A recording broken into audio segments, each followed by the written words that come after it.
Python convert a string to a logic operator.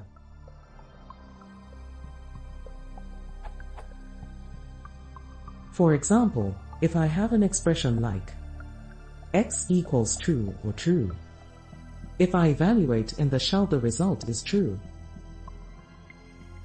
So now I want to convert a string or an input to direct to that logic expression like x equals raw underscore input, please give an expression column.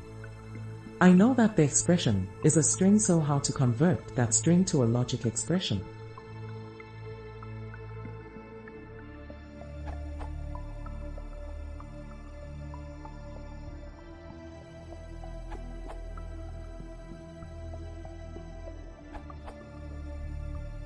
You can use a val function. Note that you must be cautious while using it. Edit. As Priyan Patel mentioned, another way would be using exec.